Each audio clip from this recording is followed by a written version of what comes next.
Hola, buenos días a todos. Gracias por acompañarnos en esta jornada de capacitación en la mañana. Eh, bueno, mi nombre es Mario Graje, soy intensivista broncopulmonar. Trabajo en el Hospital Base Osorno y en la Clínica Alemana Osorno. Yo soy jefe técnico de la Clínica Alemana. Y la idea de la jornada de hoy es que podamos compartir a nivel nacional, que nos contemos algunas experiencias y aprendamos de nuestros expositores del día de hoy. Para mí es un orgullo y un gusto poder dejar con ustedes al profesor Guillermo Bugio, es un connotado y destacado intensivista, profesor de profesores, y él nos va a exponer hoy día sobre la cánula de alto flujo y el rol en el manejo de los pacientes con falla hipóxica aguda en el contexto de COVID. Gracias, Mario. Un saludo a todos. Gracias por estar. Estamos todos aprendiendo, en realidad. Ha sido un año difícil y el aprendizaje que hemos tenido este año ha sido realmente increíble. Vamos a hablar un poco sobre lo que es la cánula de alto flujo. En los días previos se ha hablado de todo el manejo no invasivo, la semana pasada también, del pronovigil, los beneficios, los problemas, las discusiones, y esta es la enfermedad que hoy en día nos estamos enfrentando en nuestras unidades de cuidado intensivo y fuera de ellas también, porque ya no estamos expandiendo en estos momentos. Y este es un caso de junio, este es del periodo previo al estudio del recovery, y aquí manejábamos a los pacientes, como ustedes ven, ya con prono y cánula de alto flujo, probablemente el paciente se mantenía con PAFI de 100-130, y ustedes ven un gran compromiso del parénquima pulmonar, fundamentalmente una fase en que hay gran inflamación, y posteriormente el paciente claudicó, se tuvo que ventilar, gran falla respiratoria. Yo esto hace 2 años me hubieran dicho esto es una fibrosis pulmonar o síndrome riñón-pulmón, algo irreversible. Sin embargo, la respuesta, esta es una nueva enfermedad y la respuesta a los bolos de corticoides en ocasiones es espectacular en este caso, y el paciente se fue de alta, en fin. Hemos aprendido mucho. Lo importante es que hoy en día debemos tomarle el pulso un poco a esta enfermedad, de que en general tiene sus fases bien determinadas y sabemos en qué momento podemos estar haciendo terapias no invasivas, en qué momento no podemos pensar en extubar al paciente, y hemos ido aprendiendo, y la evolución de esto va a depender también mucho de lo que hagamos nosotros, y uno de los principios clave aquí es no dañar, y de repente las infecciones asociadas a la atención de salud, muchas veces, o la forma en cómo ventilamos, los destetes apresurados, en fin, todo eso de repente son problemas de nuestro manejo, pero que ya debiéramos saber en qué fase estamos. Ahora nos vamos a hablar en esta parte. Este paciente, cuando llegó en la fase aguda, un par de días antes, ustedes ven una radiografía de tórax con muy poco infiltrado. Esto es, en 4 días, este paciente pasa de un tórax en que uno ve algunas cosas hasta esta inflamación prácticamente completa del parénquima pulmonar. Y probablemente ahí está el tema que ha estado del principio rondando, que es del daño inducido por la propia ventilación. El primer mensaje es que el COVID es una enfermedad nueva. Nos ha cambiado la forma en que nos presentamos. Ya todos andamos con mascarillas.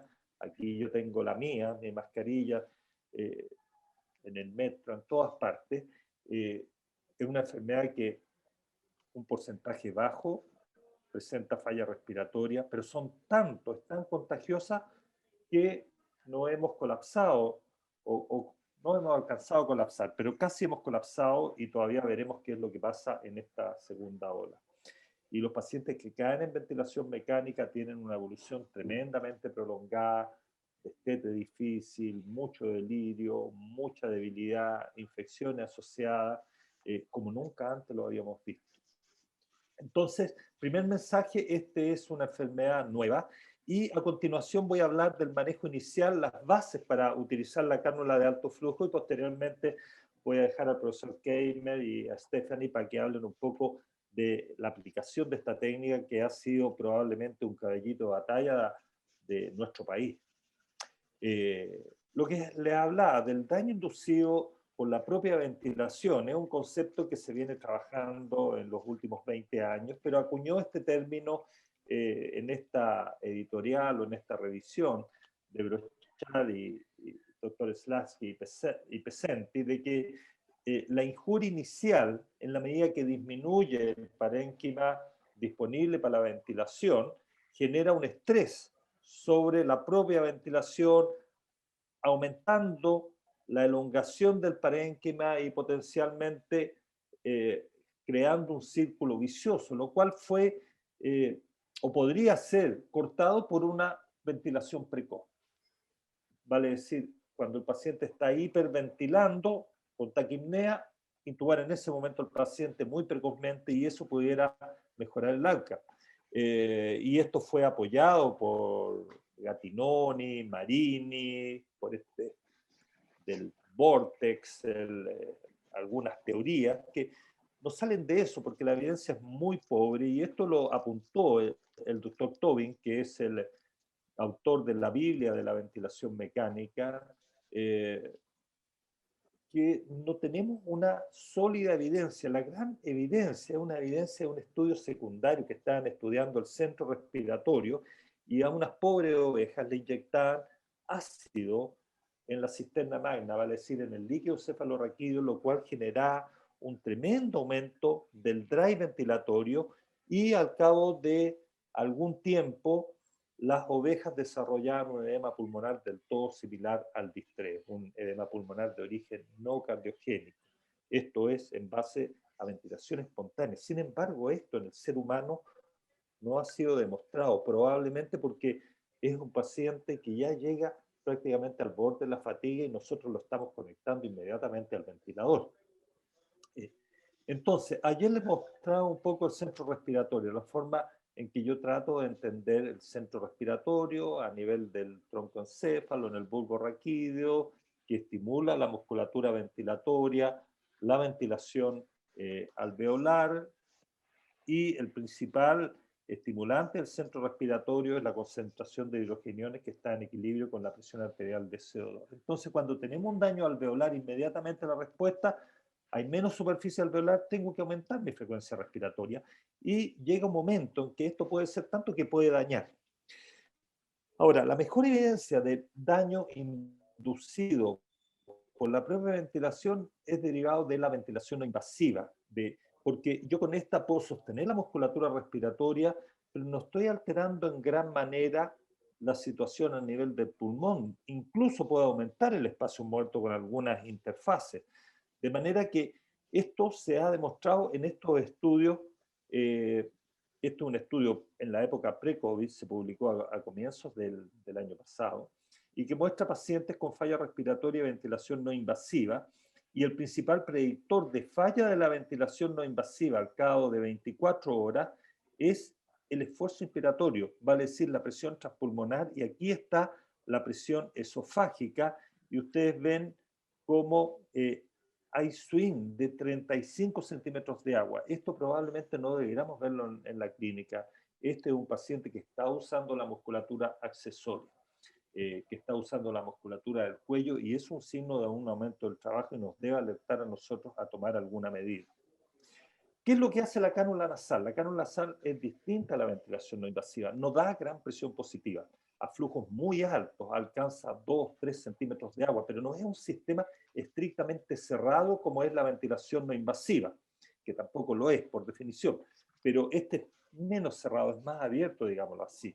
Y el paciente tendría que estar con la boca cerrada para lograr presiones PIB cercanos a 2 o 3 centímetros de agua y con flujo bastante alto de oxígeno. Pero lo más importante es el mecanismo por el cual lava el aire de todas las fosas nasales, y esto hace que disminuya fundamentalmente el espacio muerto, y eso inmediatamente optimiza la ventilación alveolar. Y eso disminuye el trabajo ventilatorio, y estos son estudios que ustedes ven. Disminución de la frecuencia respiratoria, disminución de la frecuencia cardíaca, eso significa disminución del trabajo ventilatorio. De manera que la cánula tiene un mecanismo distinto a la ventilación no invasiva, Y lo otro es que es muy confortable, es muy cómodo de utilizar, no requiere gran expertise, a diferencia de lo que es la ventilación no invasiva, que requiere del conocimiento, seleccionar la interfase, seleccionar el modo, seleccionar el, el nivel de soporte, el nivel de PIB, es bastante más complejo. Y ustedes ven, estos son estudios fisiológicos también de Mauri hace pocos años, que ustedes ven cómo la ventilación minuto disminuye con la cánula de alto flujo. Eso es por disminución de la ventilación alveolar y disminuyen los swings de presión esofágica. Pero fíjense estos niveles, ¿ah? De 10 a 8. No tienen nada que ver con lo que veíamos en estos estudios de 35 centímetros de agua o la situación de las ovejas. Esto es bastante más de acuerdo a lo que nosotros vemos en nuestros pacientes. De manera que, en suma, la cánula nasal tiene menos operador dependencia y también una mejor tolerancia. El aire es húmedo, tibiecito, no irrita la mucosa respiratoria. De manera que la cánula de alto flujo actúa acá. Y esto se puede potenciar también con lo que es la posición prono, como hemos hablado en los días previos. De modo que si uno tuviera que elegir entre la ventilación y la cánula de alto flujo, probablemente la cánula de alto flujo genera algunas ventajas claramente con respecto a la ventilación no invasiva, que es tremendamente operador dependiente, que si bien probablemente es mayor soporte inspiratorio y también puede dar mayores niveles de PIB, pero el aumento del espacio muerto, muchas veces la tolerancia, el setting, en fin, la hacen un poco una herramienta hoy en día de segunda línea. Con respecto a la bioseguridad, esto fue publicado precozmente y ya hay datos que muestran muy poca contaminación de los trabajadores de salud teniendo estas precauciones de utilizar una mascarilla. De manera que eso ya es un tema ya superado en este momento y es el estándar para el uso de las cánulas de alto flujo. Y lo otro que tenemos también entre estas dos terapias es que el mayor estudio, que es de hace 5 años, de FRAT, en 300 pacientes con insuficiencia respiratoria, de los cuales 84% de estos pacientes son neumonía. Por lo tanto, si bien obviamente no es COVID, se pueden asimilar de que también es un problema fundamentalmente de origen pulmonar infeccioso. Eso es una neumonía. Y este estudio muestra que la cánula de alto flujo fue bastante superior tanto a la ventilación no invasiva como a la terapia con oxigenoterapia estándar, y en los pacientes más graves este efecto era mayor. Así que la cánula de alto flujo ya se venía instalando y reemplazando muchas de las aplicaciones previas de lo que es la ventilación no invasiva, y esta se está quedando más bien en los pacientes crónicos, con EPO, con retención de CO2. Ahí probablemente está todavía el locus y ya hay estudios que están comparando en estos pacientes la cánula nasal de alto flujo, pero para lo que es la insuficiencia respiratoria hipoxémica secundaria a una neumonía, la cánula de alto flujo. Y empiezan a aparecer las experiencias. Son estudios no randomizados, son estudios observacionales. Y ustedes, por ejemplo, ven en este estudio de un grupo francés, en que son casi 400 pacientes, que el manejo inicial con cánula de alto flujo, que fueron aproximadamente un 35% de los pacientes, el resto no utilizó cánula de alto flujo, tuvieron resultados bastante favorables en términos de la necesidad de ventilación mecánica y muerte a día 28. Esto, más que hablarnos de la eficacia, nos habla de la seguridad. La cánula de alto flujo no induce un aumento, porque la duda que uno tiene es si esto está retardando la intubación y después vamos a intubar pacientes más graves. Probablemente vamos a seleccionar pacientes, pero vamos a no intubar pacientes que realmente no requerían y podían salir, y es la experiencia que todos estamos teniendo. Eh, Hay otros estudios también observacionales pequeños en revistas de menor impacto, en que evalúan y ven resultados bastante razonables. Por ejemplo, en estos 105 pacientes, más del 60% de los pacientes no requirieron soporte ventilatorio. En este solamente 50% de 40 pacientes tratados con cánula de alto flujo. Y todos empiezan a utilizar, yo no soy muy amigo de los índices, pero prefiero las señales originales, pero yo creo que puede ser un poco útil, porque este tipo de índice, por ejemplo, la frecuencia respiratoria va variando ciclo a ciclo, minuto a minuto, hora a hora, entonces son índices complejos, pero que pueden ayudar. Y el corte está entre 5, 5,5, probablemente que está hablando de que el paciente está en una situación bastante delicada, para tomarlo en cuenta. Nosotros estuvimos revisando aquí en conjunto con la Universidad de Chile y también con este grupo Un Respiro para Chile, que fue la que motivó la construcción de ventiladores a nivel nacional, que cuando veíamos que podíamos quedar cortos de ventiladores, cosa que finalmente no ocurrió, lo que quedamos cortos fundamentalmente en personal. Y revisamos los pacientes durante la primera ola, 130 pacientes que fueron admitidos a urgencia y en el cual la cánula nasal de alto flujo era la primera medida. ¿Ah? Si ustedes ven, son 108 pacientes con cánula versus 20 con ventilación no invasiva como apoyo al tratamiento. Y ustedes ven que solamente un 30% de los pacientes que usaron la cánula cayeron en el ventilador. Y de estos 130, 50 directamente caen en ventilación mecánica. Y ustedes ven que aquellos que andan bien con la cánula, un 6% de mortalidad, versus los pacientes que caen en ventilador, 52 pacientes, en realidad eran 184 pacientes. Esto, la mortalidad se acerca, es similar a la ventilación no invasiva y es bastante similar a los que fracasan a la cánula nasal de alto flujo, ¿vale? Es decir, los pacientes que se intúan tardíamente porque estuvieron con cánula de alto flujo y cayeron posteriormente en el ventilador tienen la misma mortalidad que los pacientes que caen en ventilador mecánica en primera instancia. Y la mortalidad global, 14%, yo creo que es bastante razonable.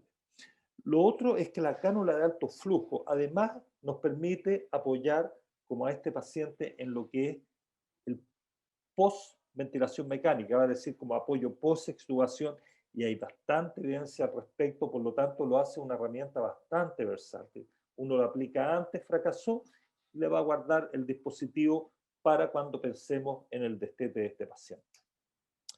De manera que este algoritmo, yo creo que funciona. Este algoritmo que se planteó por parte de los expertos de la Sociedad Chilena de Medicina Intensiva, primero oxigenoterapia y posteriormente la cánula nasal de alto flujo, este algoritmo se realizó antes del pic de la primera ola, de manera que fue, yo creo, una apuesta que fue satisfactoria. ¿Ah? Y a esto, obviamente, tenemos que sumarle la posición prono, que es bastante inocua y que personalmente creo que está salvando vidas. Y esto lo vamos a ver prontamente porque hay varios estudios.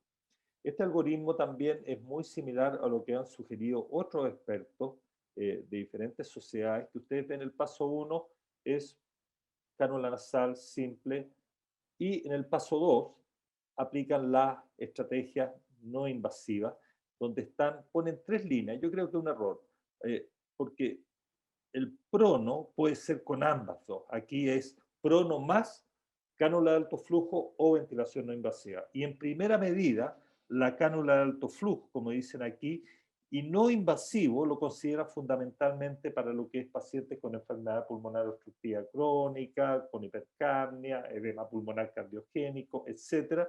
Y posteriormente a esto viene la ventilación no invasiva. Así que yo creo que estos protocolos son correctos, ayudan a la gente y nos van a salvar a algunos pacientes de caer en el ventilador. Así que sumando y dejándole la palabra a quienes vienen, lo que les quise comentar es que el COVID es una enfermedad nueva que tiene sus tiempos, que uno tiene que ser paciente, tratando de hacer el bien y también de no dañar. Hablamos del manejo inicial de la insuficiencia respiratoria, si bien tengo mis dudas con respecto a esto del daño inducido por la propia ventilación mecánica. Yo creo que la cánula de alto flujo sí es una terapia que ofrece ventajas sobre la ventilación no invasiva y que debiera ser la herramienta, el caballito de batalla desde nuestras unidades de urgencia. Y este probablemente va a ser el nuevo paradigma en las neumonías para el futuro, digamos. Y tener bien en claro que la indicación de intubación y conexión no es simplemente taquipnea, una PAF, sino que es aumento del trabajo respiratorio, el delta de presión transpulmonar. Y lo más importante, cuando lleguen estos pacientes y no responden en primera medida a la oxigenoterapia, la cánula más el pronovigil es lo que nos puede evitar la conexión al ventilador. Muchas gracias, Mario, y dejo la palabra a los siguientes panelistas. Doctor Bugueo, muchas gracias. Bueno, claridad como siempre. Una maravilla poder escucharlo. Es para mí también un gusto poder dejar con ustedes a don Juan Eduardo Keimer, destacado kinesiólogo, jefe técnico de kinesiología de la unidad de paciente crítico de la clínica alemana, un don de la kinesiología, que nos va a hablar sobre las consideraciones de cánula de alto flujo en el paciente con COVID. Vamos a ir Juan Eduardo, ahí gracias. Compartiendo. Sí. Bueno, primero que nada, darles las gracias por la invitación. Siempre es un agrado estar en este tipo de discusión. Principalmente lo que vamos a hablar hoy día es la experiencia que nosotros hemos tenido acá en Clínica Alemana, y obviamente que voy a hablar de algunas consideraciones generales. Vamos a hacer algunos recuerdos de la cánula nasal de alto flujo, que no está de más, que así vamos a partir, recordándoles que la cánula nasal de alto flujo es un sistema de oxigenoterapia, ¿ya? La oxigenoterapia fue descubierta como elemento en el 71, en 1771, y recién en el año, o sea, hace un siglo, se empezó a usar como terapia. Los objetivos de la oxigenoterapia son conocidos por todos nosotros: para el tratamiento de la hipoxemia, disminuir el trabajo miocárdico; en el tratamiento del neumotórax, reducir la disnea y mejorar los síndromes, los síntomas que son angustiosos y depresivos para nuestros pacientes, sobre todo cuando se sienten ahogados. ¿En qué momento se aplica la oxigenoterapia? Cuando el paciente está con una PaO2 baja, desaturando, hay compromiso ventilatorio clínico, alteraciones de conciencia y algún tipo de emergencia como infarto. Pero el primer concepto que les quiero mencionar es los cuidados que tenemos que tener con esto, que no es muy tratado, pero que debieran todas las unidades conocer lo que es la hiperoxia.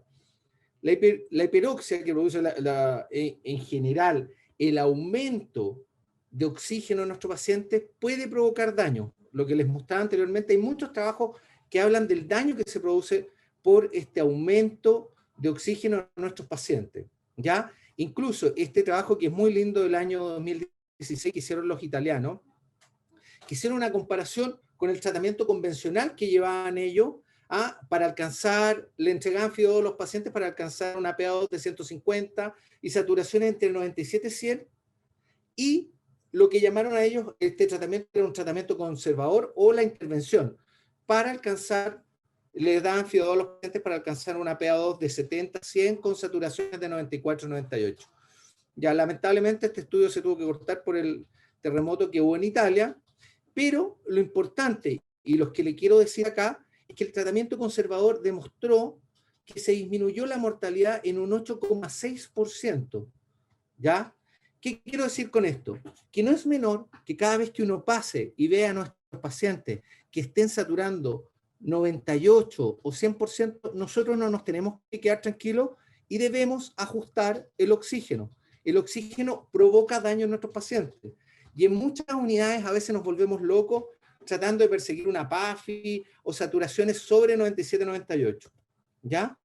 Entonces, incluso acá hay otro estudio del año 2017 del Journal Critical Care, en el cual habla también de la hiperoxemia provoca daño. Y lo que uno debiera estar buscando es saturaciones entre un 93 y un 95%.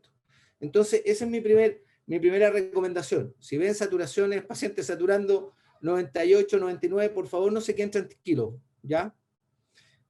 Recordar entonces, vamos a hablar hoy día de la cánula nasal de alto flujo, que la cánula nasal de alto flujo es un sistema de administración de oxígeno, como su nombre lo dice, de alto flujo.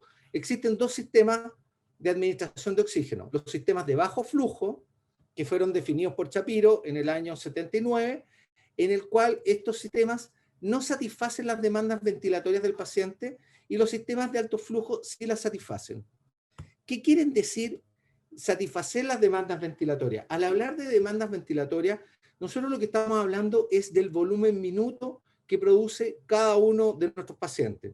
Y eso va a depender del tamaño, de la dificultad respiratoria, de cómo nos llegue la urgencia y cómo lo vayamos a rescatar hoy en día con COVID. ¿Ya?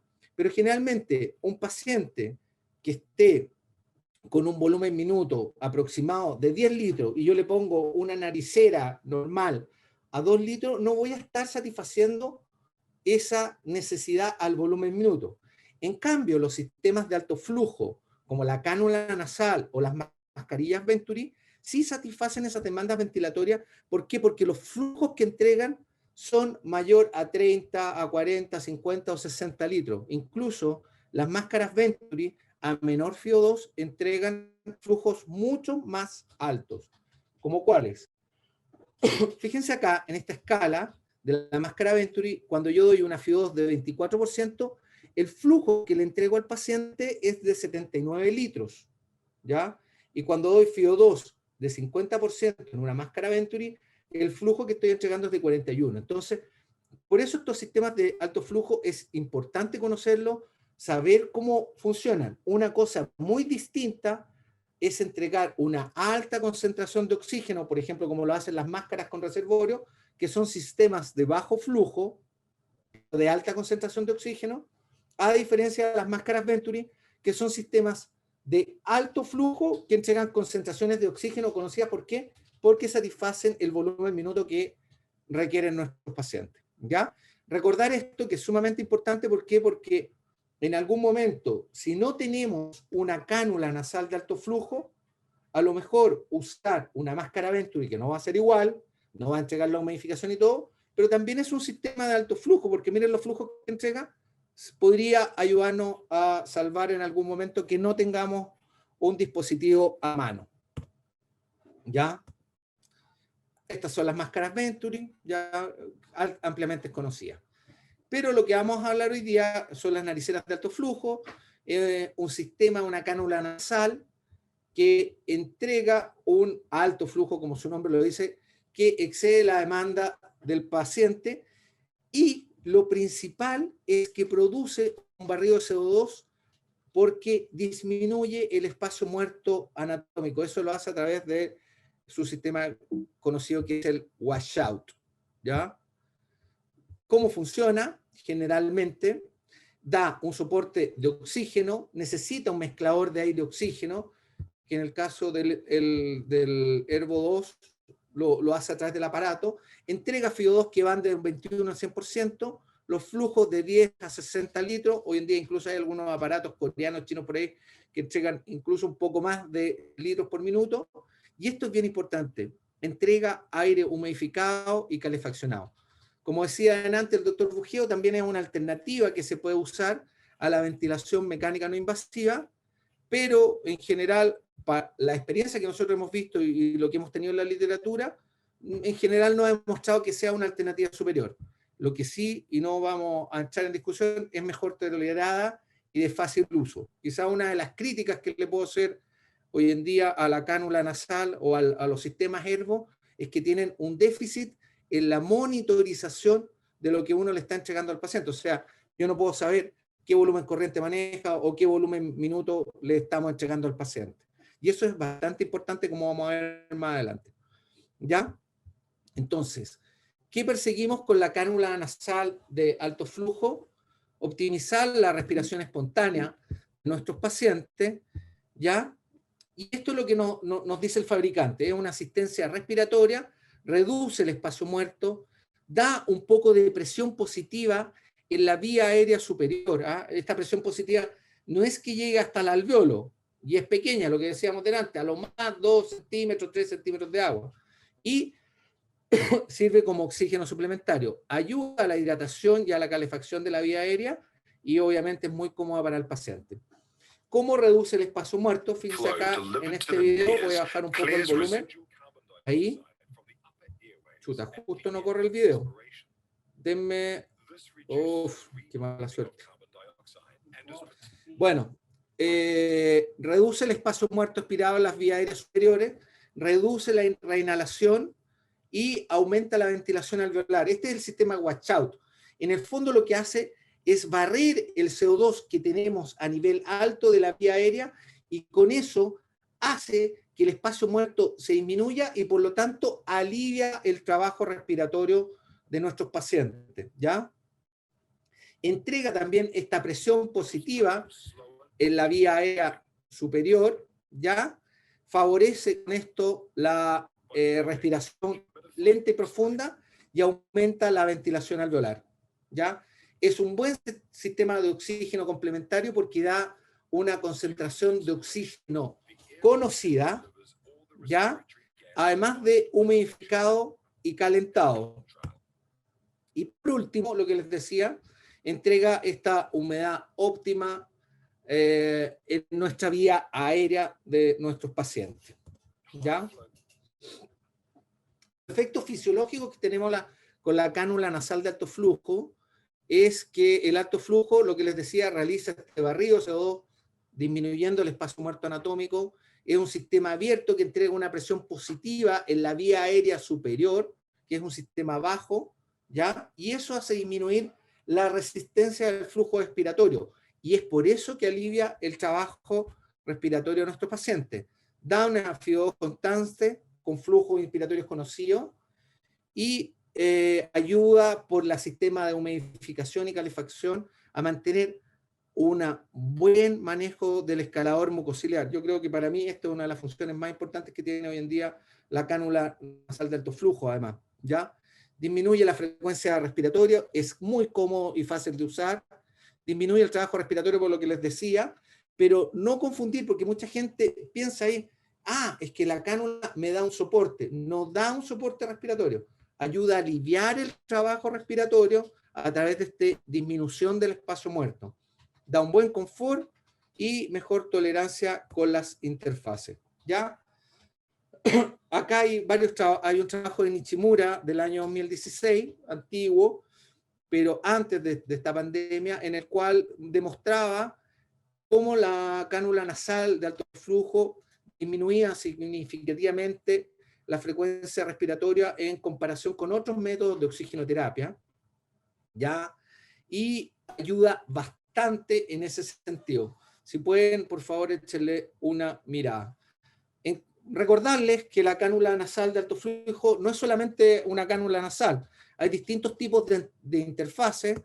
Existen interfaces para adultos con las tallas S, M y L, y también cánulas pediátricas, ¿ya? También existen interfaces como mascarillas y para pacientes con traqueostomía, ¿ya? Acá tenemos una con mascarilla y acá tenemos una interfase para traqueostomía. Acá vemos la foto de un paciente utilizando una cánula nasal, no sería nasal, un sistema de alto flujo con una traqueostomía. ¿Ven?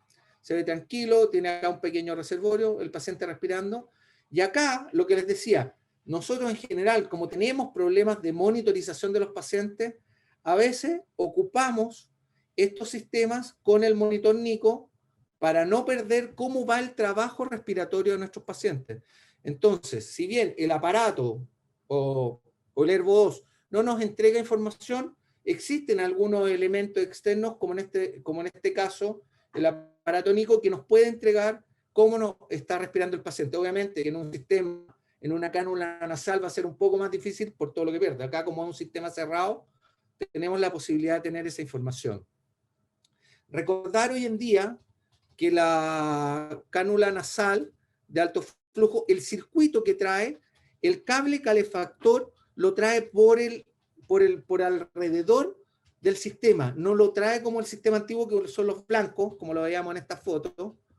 En esta foto de acá del video, este es un sistema antiguo en el cual el cable calefactor iba por dentro. Eso cambió y hoy en día el cable calefactor va alrededor del circuito, pero sí saber que la cánula nasal, en general el sistema Ervo, es un sistema servocontrolado. Eso significa que en la punta tiene un sensor de temperatura, ¿ya?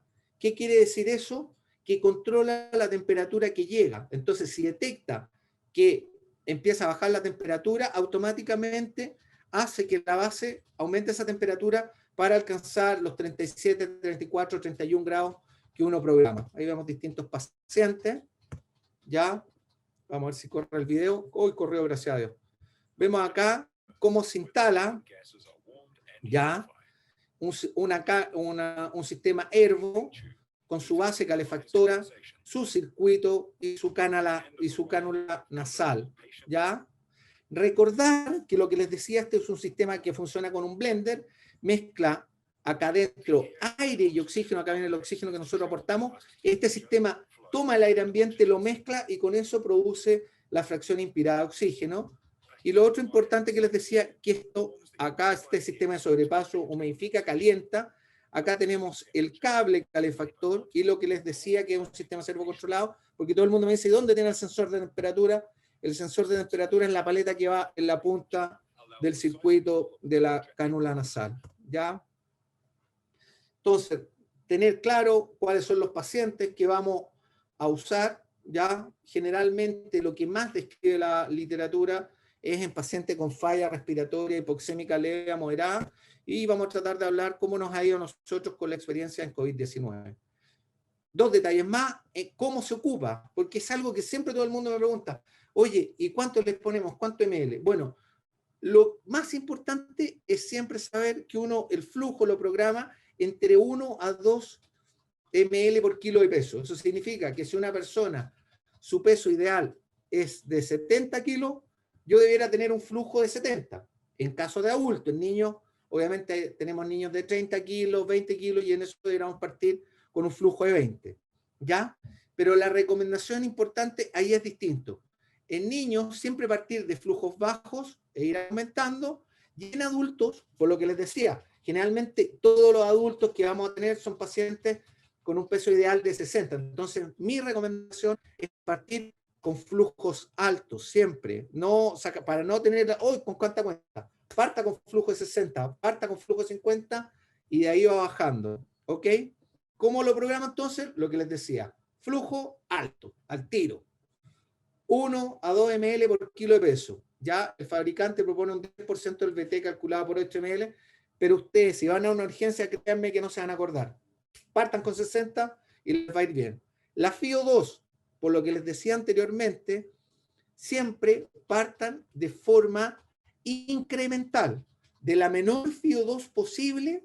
Por ejemplo, si el paciente estaba con una máscara Venturi al 35, partan con 35, no le pongan sean al tiro, ¿ya?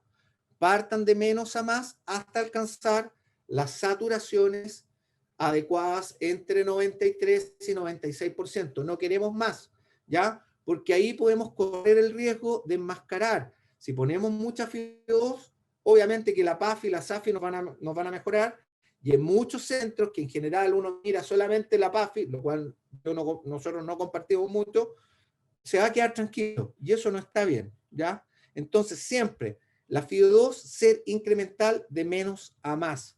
Y la temperatura, lo que dice el fabricante, lo ideal es que sea 37, pero ahí va a depender mucho de lo que toleren nuestros pacientes, ¿ya? Un dato no menor, y que esto me lo dieron los anestesistas, en general, siempre que coloquen el flujómetro donde va conectado la toma de oxígeno, traten de colocarlo en forma invertida. ¿Por qué razón? Porque uno cuando programa la FIO2 en el Ervo 2, no es que programe tantos litros, uno va moviendo el flujómetro para alcanzar la FIO2 que quiere ver en el mezclador abajo, ¿ya? Al colocarlo en forma vertical, esto aumenta un poco la resistencia y no alcanzamos mucho flujo de FIO2, ¿ya? Entonces, una de las recomendaciones, además, si nos suena la bolita y no molesta tanto al paciente, una de las formas que no estén pegando la bola del flujómetro arriba y que alcanzar menos resistencia para entrega de FIO2 es colocarlo en forma invertida. En cuanto a la programación, recordar que también uno de los problemas que hemos tenido cuando instalamos sobre todo el Airvo en urgencia es que el aparato se demora algunos minutos en partir, ¿ya? No es como un ventilador mecánico que uno llega, lo prende y parte el tiro. Esto se demora, uno tiene que tener esa precaución y saber que en el momento que lo enciendo voy a tener algunos segundos o algo más que algunos segundos, algunos minutos que me voy a demorar en programar y que el paciente no debería estar tan grave. ¿Cómo se maneja? Recordar que para cambiar cualquier parámetro tengo que ir con este botón de cambio de parámetro, aprieto estos dos botones y ahí puedo cambiar y dar las temperaturas 37, 34, 31 y lo mismo con los flujos. En cuanto a la nebulización, esto es lo que usábamos antes del COVID, ¿ya? Sobre todo usaba pacientes que le poníamos arriba de la cánula nasal el sistema de nebulización. La verdad que hoy en día los sistemas de Aeronev se nos han hecho poco y no todos los kits que nos llegan del Airvo, este kit que es el 900 PT562, que es el ideal y que dice el fabricante que usted póngale la nebulización acá abajo en el aparato. Este kit es un poco más caro y sería ideal que estuviera en todas las UCI o nuestros hospitales del país por una razón bien importante, porque te quita tiempo en ir, buscar, armar y al final es más costo, ¿ya? En cuanto a la aerosolización que provocan todos estos sistemas, obviamente que cuando estoy nebulizando es lejos, cuando más estoy aerosolizando a nuestros pacientes. Cuando ocupo una máscara Venturi, que es un sistema de alto flujo, también voy a estar aerosolizando aproximadamente 40 centímetros, y que lejos el sistema que menos aerosoliza es la máscara con reservorio, porque es un sistema mucho más cerrado. Ahora bien, en general, muchos trabajos, este trabajo que apareció en marzo en el CHES, habla que la SINAF ha demostrado que un sistema de ayuda para controlar la insuficiencia respiratoria hipoxémica, ya, se me quedó pegado, ahí funciona, ya, va a generar aerosoles, pero estoy de acuerdo con el doctor Bugeo, que eso se reduce bastante con el uso de mascarilla, lo vamos a ver más adelante. La SINAF tiene una dispersión de partículas limitadas, pero si se ajustan adecuadamente no hay problema.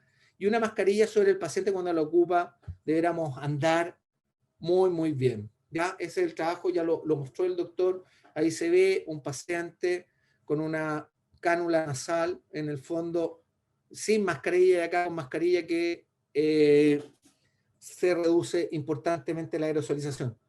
El mensaje más importante es que cuando usted vaya a atender a alguno de estos pacientes, ocupe todos los elementos de protección personal que corresponden. Si el paciente tiene sospecha que tiene COVID, usted tiene que ir con su N95, con su protector facial, con su pechera, con su guante. Usted es el más principal, o sea, la persona más importante que se proteja, ¿ya? Los pacientes en general, cuando están con una cánula nasal, si están en una clínica van a estar en una pieza individual. Si nos toca en un hospital, que son piezas compartidas, la aerosolización va a lo mismo, porque la aerosolización no llega a 2 metros donde están los otros pacientes. Así, no tenga problema, ni se complique si tiene que nebulizar o tiene que instalar una cánula nasal de alto flujo en un paciente con COVID. Instálesela. Ahora, distinto es que se va a trasladar a otra unidad, lo va a cambiar de pieza, lo va a llevar a rayos, lo va a llevar a escáner, qué sé yo. Si va a ir ahí, póngale arriba una máscara normal y no va a estar aerosolizando tanto. Esa es una recomendación bien importante. Bueno, la experiencia que nosotros tenemos con el COVID y en el manejo de la falla respiratoria es esto. Esto nos hace un resumen. Lo más importante es siempre evaluar qué va a necesitar el paciente. Si va a necesitar primero la cánula nasal o la ventilación mecánica no invasiva, ¿ya? Pero acá lo que más quiero decirle es que ustedes tienen que hacer lo que mejor hacen. Si en mi centro manejamos bien la ventilación mecánica no invasiva, ocúpenla, no innoven las terapias. Si ustedes me preguntan, uno de los errores que en general me tocó ver el año pasado en distintos hospitales que me tocó supervisar, que me tocó estar, era que iban a un curso el fin de semana, escuchaban hablar de NAF, pongámosle NAF. Después escuchaban hablar de ventilación no invasiva, ventilación no invasiva. Después del pero lo que mejor ustedes hacen es lo que tienen que aplicar. Estos son pacientes que, si bien, como decía el doctor Bujeo, estamos aprendiendo esta enfermedad, ustedes tienen que hacer lo que hacen bien, aplicar lo que hacen bien en sus centros. Si yo en mi centro manejamos bien la no invasiva, hagan la no invasiva. Ahora, eso no significa que si veo un paciente que está bien, no lo voy a meter con no invasiva. Tengo la posibilidad de NAF, le coloco NAF. ¿Ya? Si en mi centro manejo mejor la cánula nasal de alto flujo porque me ha ido bien, siga. Traten de no innovar. No descubran la rueda. ¿Ya? Y distinto es que vayamos aprendiendo y que nos vaya enseñando esta pandemia una de las cosas positivas que nos puede dar, ojalá, ¿ya? Pero traten de no innovar, y eso es una de las cosas bien importantes, ¿ya? Que uno debiera tener en cuenta. La indicación que nosotros ocupamos, generalmente el paciente, cuando bajamos a rescatarlo en urgencia o en MQ, ¿ya? De ahí les voy a contar que en UCI, cuál es nuestra experiencia, lo instalamos en pacientes que estén con frecuencia respiratoria alrededor de 30 o mayor a 30 por minuto, que estén desaturando ya con FIO2 sobre 50%. Esto es bien importante. Generalmente, pacientes que están con uso de musculatura accesoria o disnea, nosotros no instalamos la cánula nasal de alto flujo, sigo diciendo, es la experiencia que nosotros tenemos, y nosotros instalamos un ventilador mecánico no invasivo. ¿Ya? En gradientes alveolares mayor a 120 la ocupamos. De preferencia, ojalá en pacientes con falla respiratoria hipoxémica, y después en pacientes ya más crónicos o de UCI, en pacientes que han estado en una larga estadía y que nosotros empezamos a hacer ya winning de la ventilación mecánica, nos ha ido muy bien con la cánula nasal de alto flujo, y en pacientes obviamente que tengan resequedad de la vía aérea, también la aplicamos porque es un muy buen sistema de humidificación de la vía aérea en general. Ayuda bastante al escalador mucociliar. ¿Ya? En la UCI no lo ocupamos tanto por lo que les decía. La experiencia de nosotros nos ha ido mejor con la ventilación mecánica no invasiva, la manejamos hace muchos más años, tenemos una monitorización de cómo va la mecánica respiratoria del paciente. Uno va viendo cuánto es el volumen corriente, cuánto es el volumen minuto. Esos son datos que no nos entrega hoy en día la cánula nasal de alto flujo. No tengo esa monitorización. Por lo tanto, no lo puedo ver, ¿ya? La otra cosa importante es que en la cánula nasal de alto flujo, a veces uno se entusiasma y puede correr el riesgo de enmascarar estas fallas respiratorias, ¿ya? Esa en general ha sido nuestra experiencia. Sí, pero alguien me dice, y yo entiendo, ¿qué es lo que pasa? Va a depender mucho también de los equipos que tengamos en nuestras unidades. Me ha tocado ir a algunos otros hospitales acá en Santiago, que los equipos de ventilación mecánica no invasiva son equipos antiquísimos, que recibieron casi desechos de otros hospitales, que también no son buenos soportes ventilatorios y que también uno entiende que no les vaya tan bien con esos equipos. Hay muchos trabajos, de hecho, que aparecen en la literatura que ha fallado la ventilación mecánica no invasiva. ¿Por qué? Porque ocupan ventiladores mecánicos pesados, que no están hechos para la ventilación mecánica no invasiva. Además, es una locura hoy en día saber ocupar un recurso como el ventilador mecánico pesado en forma no invasiva. Entonces, sigo diciendo y sigo recalcando, ocupar lo que hemos ocupado siempre y no inventar la rueda, mis queridos colegas. ¿Ya? Cuando vamos a intubar a un paciente, obviamente, ¿qué es lo que evaluamos? No solamente la PAFI o la SAFI, sino que el trabajo respiratorio y cómo nos está yendo. Generalmente le damos 1 o 2 horas, ya sea de ventilación mecánica no invasiva o de NAF, dependiendo cómo llegue. Si el paciente llega con un poco más de dificultad respiratoria y lo vemos con más apremio respiratorio, le colocamos la no invasiva. Pero si después de 1 o 2 horas sigue con un volumen minuto mayor a 15 litros y la PAFI no ha mejorado, intubado en cuanto a la SINAF, lo que les decía, tenemos el problema de la poca capacidad de monitoreo, pero igual lo estamos ocupando en urgencia cuando los pacientes llegan y uno los ve con un apremio moderado, lo ocupa. Si no mejora a las 2 horas y sigue con el mismo apremio o no disminuye, también se intuba. ¿Ya? Importante recordar lo que mostraba el doctor Bugeo. La intubación debe ser oportuna en nuestros pacientes. ¿Ya?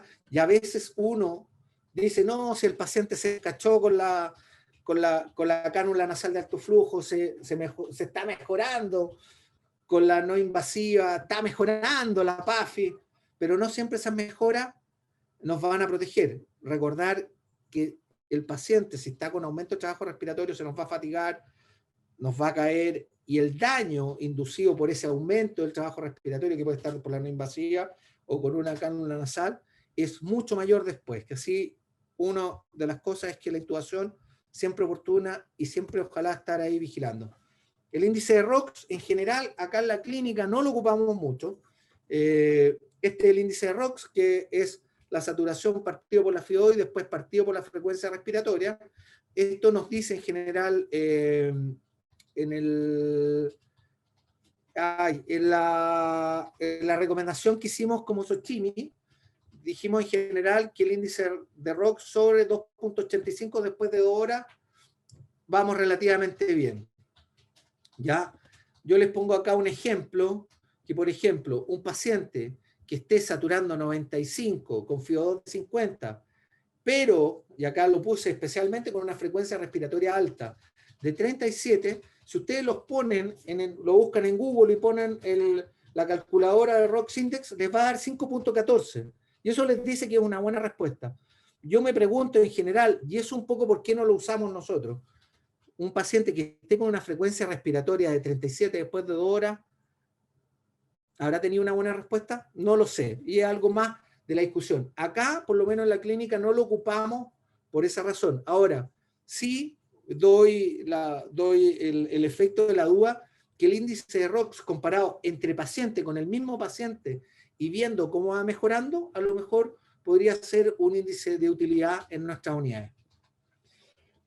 La hoja de registro que utilizamos acá en la clínica y en general el resumen que nos hace generalmente la empresa que es Fisher & Paykel, que es la que vende hoy en día el Herbo2, que en general la cánula nasal va a disminuir la frecuencia respiratoria, nos va a ayudar a la oxigenación, va a disminuir al esfuerzo respiratorio, nos va a ayudar por el sistema de humidificación a mejorar la expulsión de estas mucosidades, nos va a ayudar en cierta medida a disminuir, a aumentar, perdón, el volumen tidal por la disminución del espacio muerto y nos va a disminuir un poco esta resistencia, ¿ya?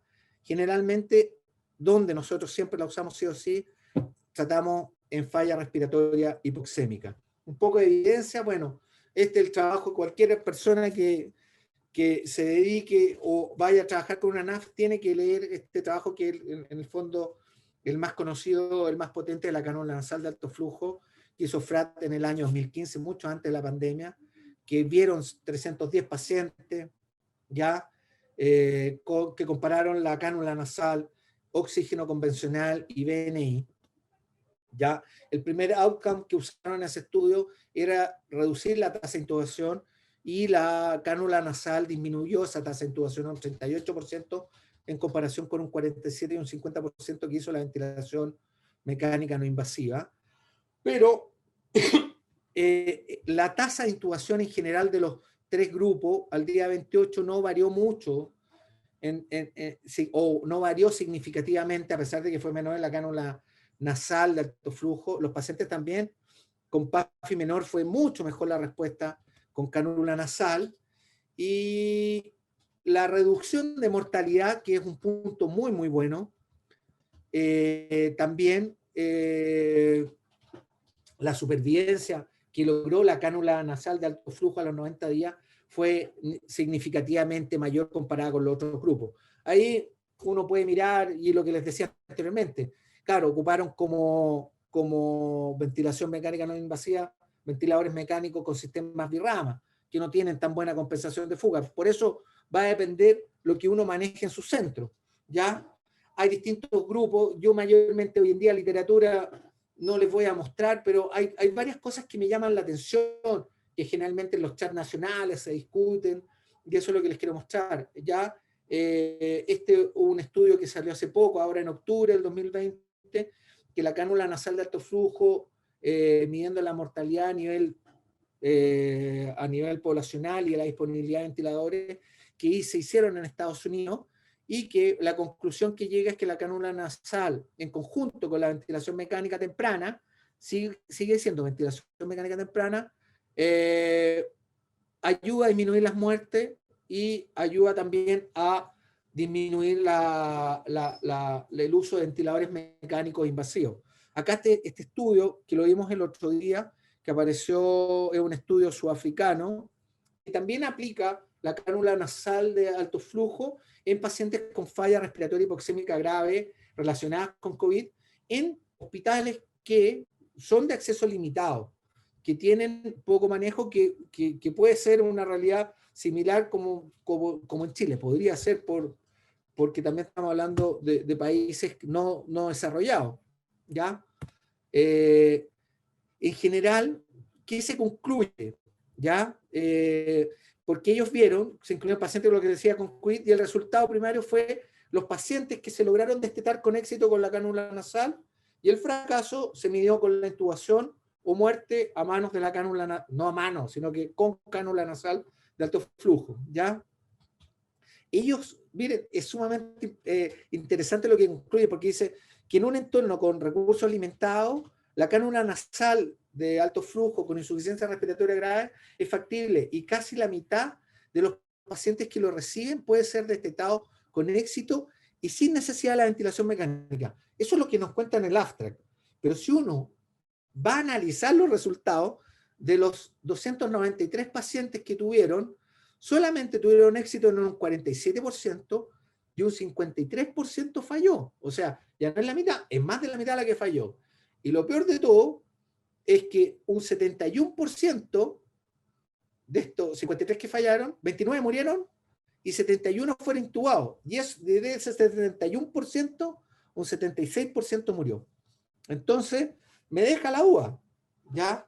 Estas cartas al editor, bastante interesante, que leímos el otro día, nos tocó, es que se trata de intubaciones, tal vez la ventilación no invasiva y la cánula nasal de alto flujo deberán situarse a la misma altura como primera elección. Hay un empate.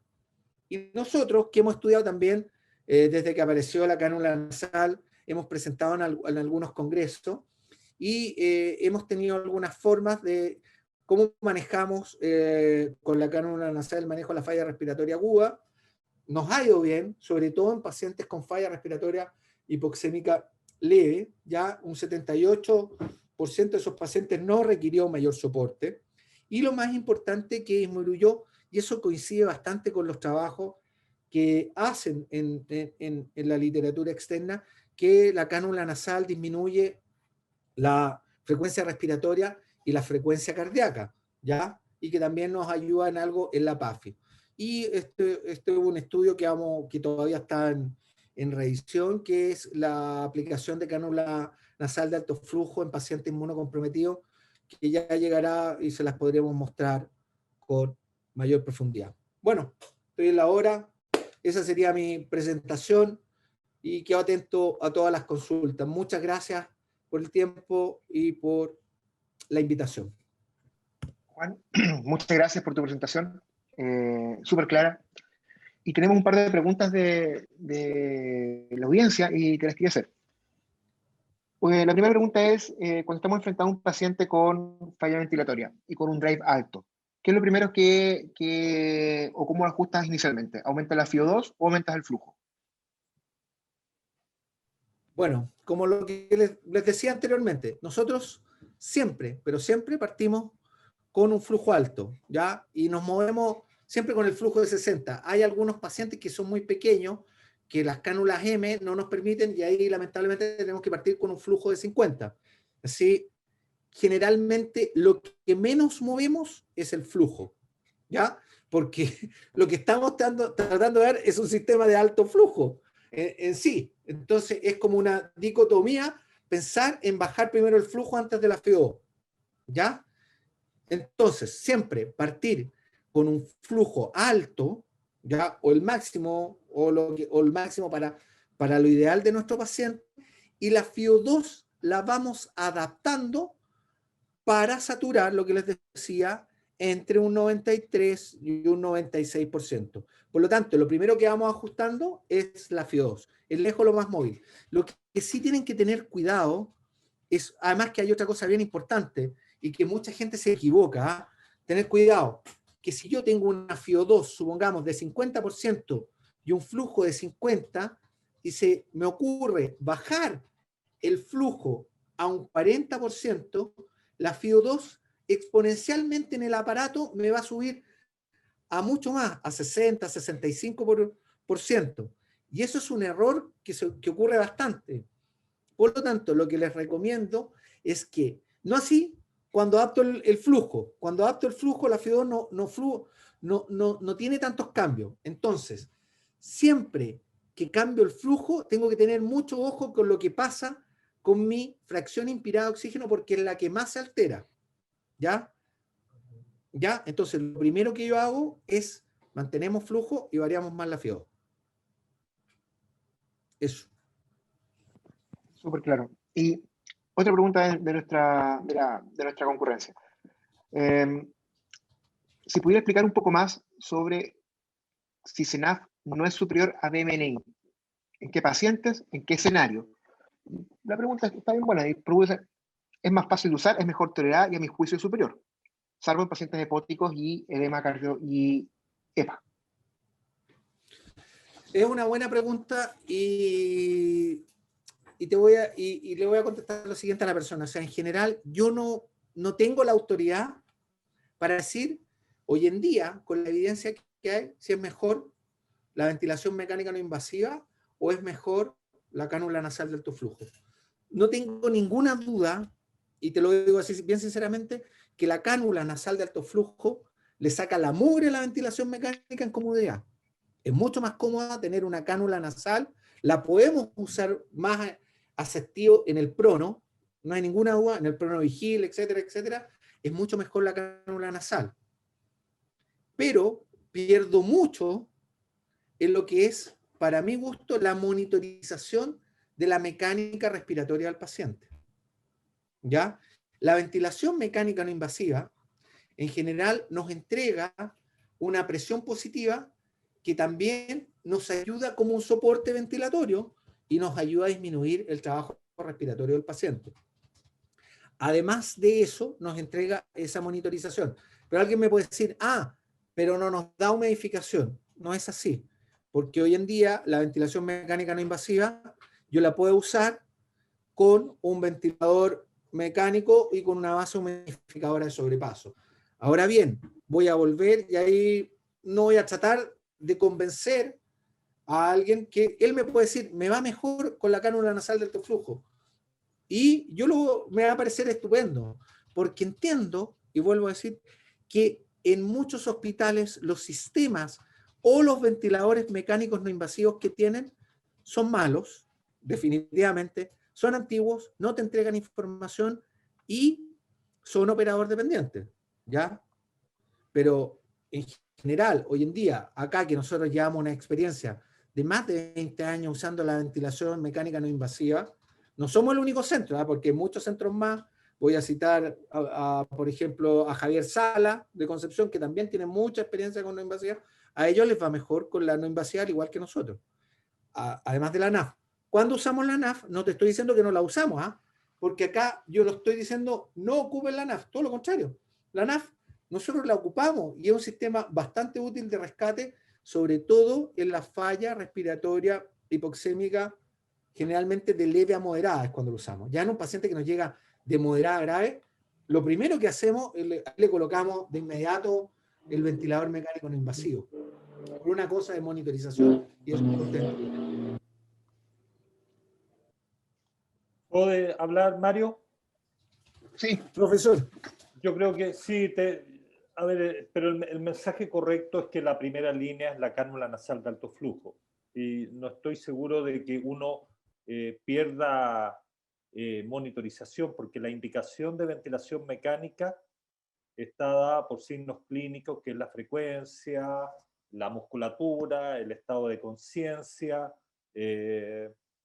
parámetros hemodinámicos, taquicardia, en fin, eso es lo que te va a dar, de manera que tú no ganas mucho con la ventilación no invasiva en términos de monitorización. Lo que debiéramos hacer ahí idealmente es poner un catéter esofágico y ver qué pasa con las presiones transpulmonares, el esfuerzo inspiratorio que está haciendo, y eso no lo detecta ninguna de las dos medidas. La indicación de intubación mecánica básicamente es clínica, de manera que la cánula de alto flujo en este momento es el caballito de batalla que disponemos desde las unidades de urgencia, porque además es bastante simple, como dice, uno rápidamente tiene que partir con flujo alto y después ir titulando la FIO2, pero rápidamente 50 y 60 litros por minuto, y eso es lo que nos va a rescatar muchos pacientes de una hipoxemia. Eso más el prono. Ahora, por ejemplo, la ventilación no invasiva, que se aplicó también, por ejemplo, cuando nos íbamos a intubar a pacientes inmunocomprometidos que tenían enfermedades crónicas y que tenían un manejo limitado, la ventilación no invasiva aparecía como un elemento que les podía ayudar a mejorar la función respiratoria. Hoy en día está siendo desplazada totalmente por la cánula nasal de alto flujo. ¿Por qué?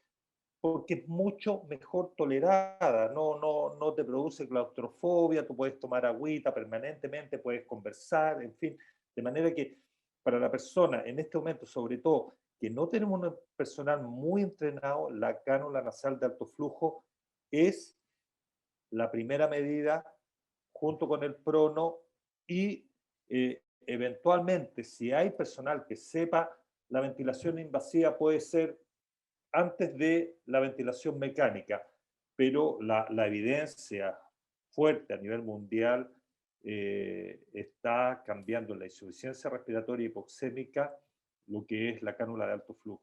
¿Ah? Esa es la evidencia, desgraciadamente.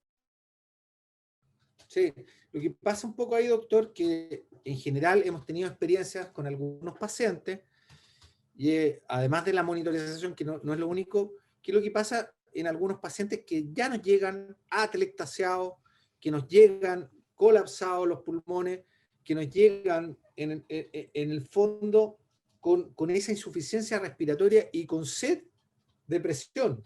Ahí es donde tenemos los problemas y ahí donde a veces quedamos cortos con la cánula nasal de alto flujo.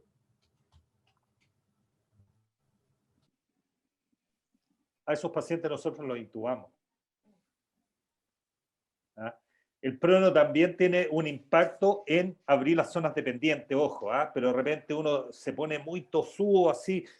Nada, o sea, yo creo que el estándar hoy en día es cánula nasal en la falla respiratoria hipoxémica y pasar a la ventilación mecánica invasiva si esto no funciona. Eso es, desgraciadamente. Ahora, para demostrar lo opuesto, que la ventilación no invasiva, tenemos que tener datos, y datos no hay, desgraciadamente. Al contrario, el estudio de FRAT es el más potente, lejos. Y hasta O sea, hoy, hay un estudio ahí la de los población más italianos. grande y es población de neumonía. Pero está bien, yo creo que frente a la falta hay que intentarlo. Te fijas, si tú tienes, yo sé que ustedes ahí tienen una tremenda experiencia. Nosotros también aquí tenemos una tremenda experiencia en ventilación invasiva, pero hemos ido optando por la cánula de alto flujo, por las ventajas que da, por la tolerancia, porque no es operador dependiente, porque no todos tienen el mismo expertise, y estar atento a los signos de conexión a ventilación mecánica, que nuevamente no es el volumen minuto, no es el volumen corriente, son signos clínicos, y eso también uno puede tener perfecto contacto con el paciente.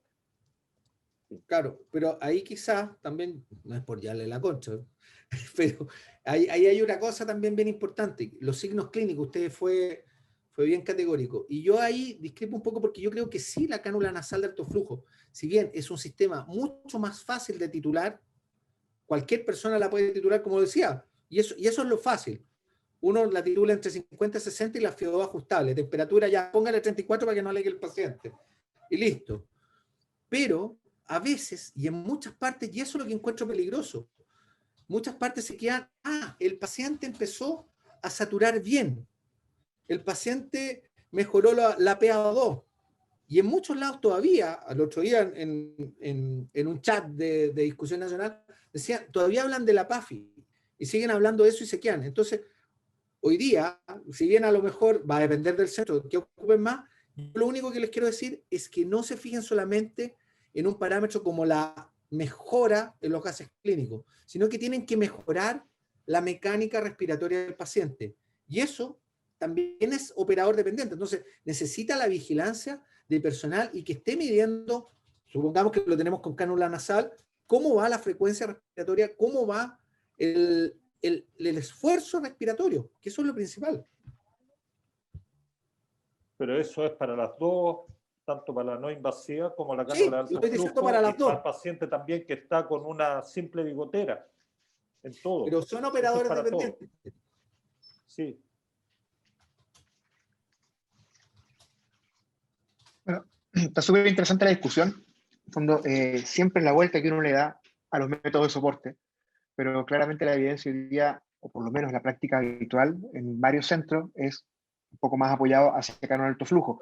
El no invasivo también nos daña, el no invasivo también aumenta el daño por ventilación, hemos visto desastres por no invasivo, pero creo que en el fondo cada técnica tiene que estar muy monitorizada, cada técnica tiene que estar muy bien empleada y hay que saber cuándo cortar el soporte y pasar a invasivo. Y eso en el fondo es una de las claves de esto. Para seguir con la discusión de la mañana, voy a dejar con ustedes a Stephanie Avendaño. Ella es enfermera, tiene su postítulo en medicina intensiva y es profesora e instructora de la Universidad Católica de la Escuela de Enfermería. Muchas gracias, Mario. La verdad es que frente a las dos últimas charlas voy a puntualizar cosas muy, muy precisas, sobre todo dirigido al equipo de enfermería. Y me gustaría partir solamente para poder hacer un backup de todo lo que hemos hablado, ha hablado el doctor Bugio durante la mañana, Juan Eduardo, es por qué buscar nuevas alternativas de oxigenoterapia, principalmente porque es un gas muy seco. La FIO máxima que nos presenta la oxigenoterapia convencional es solo del 60% y la asistencia respiratoria que nos entrega también es nula. Bajo esto, contextualizar en el fondo cuáles son los principales beneficios de la cánula nasal alto flujo, por qué no funciona. Como bien ya lo hemos hablado durante la mañana, la verdad es que es muy tolerable por los pacientes. Recordemos que el aire en estado fisiológico entra de una forma acondicionada, calentado a peri 37 grados, humidificado peri 100%, y lo que nos entrega justamente la cánula es esto, un flujo de gas hasta 60 litros por minuto con un gas suministrado a temperatura y humedad ideal. Ahora bien, si lo comparamos con el ya conocido en el fondo por muchos años, la ventilación mecánica no invasiva, claramente la cánula nasal alto flujo presenta mayor confort al paciente, genera mucho menos ruido, presenta menos sequedad nasal, como bien lo expusimos, en el fondo le permite al paciente comunicarse y eso es súper, en el fondo, fundamental, sobre todo en las primeras horas de conexión a la cánula nasal alto flujo, cuando estamos viendo en el fondo tolerancia y cuando estamos evaluando parámetros en el fondo clínico como trabajo ventilatorio. Y lo otro es que cuando venimos de vuelta con el paciente, esto vale decir post en fondo extubación, para poder consolidar el weaning, la verdad es que permite la ingesta alimentaria sin desconexiones del circuito o los aseos bucales, por ejemplo, en el fondo tareas clínicas que son tan importantes en la UCI para evitar en el fondo intercurrencias, por ejemplo, infecciosas. Algo no menor es que produce en el fondo mucha menos fuga que el sistema no invasivo, obviamente siempre considerando la talla ideal de la cánula nasal en el fondo, que lo vamos a ver un poquito más adelante, y presenta mucha menos distensión gástrica en el fondo por aerofagia. Este estudio también publicado hace ya 5 años en la Respiratory Care, la verdad es que comparó la tolerancia de la cánula nasal de alto flujo versus el sistema de ventilación mecánica no invasiva, y si ustedes ven después de la primera hora de conexión a los siguientes, en el fondo, horas posteriores, siendo en el fondo un índice de intolerancia peri 100, la cánula nasal de alto flujo presenta francamente menores índices de intolerancia si lo comparamos con el sistema no invasivo en la primera hora, segunda y tercera hora de conexión. Y en cuanto a la alivio de disnea, que es algo tan importante en los pacientes COVID sobre todo, la verdad es que esta sed de aire que provoca la mayoría de las insuficiencias respiratorias hipoxémicas, la verdad es que la cánula nasal de alto flujo también presenta buenos outcomes con respecto a eso. Logra disminuir en el fondo logra mejorar una alivio de la disnea importante versus los otros dos sistemas en el fondo que tenemos actualmente, que es el sistema de oxigenoterapia convencional y el sistema no invasivo. Ahora tiene un efecto demostrado, entre comillas, de PIP, que era lo que comentaba en un inicio el doctor Bugeo en su presentación. La verdad es que ha logrado en el fondo incrementar presiones de la vía aérea demostrado a nivel de nasofaringe, de cavidad oral, y se podrían traducir en algunas presiones esofágicas telespiratorias y traqueales. Esto siempre y cuando, en el fondo, os ha visto reportado en pacientes que tengan efectivamente la boca cerrada, y sabemos que a mayores flujos entregados por la cánula nasal de alto flujo, podríamos generar en el fondo un efecto de PIP contra boca cerrada PERI 5, que no es más que eso, y la verdad es que en la realidad, como bien nos comentaba el doc antes, es entre 2 y 3, más que eso la verdad es que no. Ahora sí tiene un efecto CPAP también no menor, que logra aumentar en el fondo los volúmenes pulmonares, logrando en el fondo aumentando la impedancia pulmonar, y esto logra reclutar algunas unidades alveolares que teníamos perdidas principalmente por algunas atelectasias más pequeñas, logrando finalmente mejorar la oxigenación de nuestro paciente y mejorando finalmente la relación ventilación-perfusión. Este otro efecto que la verdad es que es bien beneficioso para nuestros pacientes es este watch out, y que logra de alguna forma disminuir el espacio muerto, porque de alguna forma logra remover el CO2 de nasofaringe, evitando la reinhalación. Y lo que proporciona finalmente es un gas fresco, un reservorio de gas fresco continuo.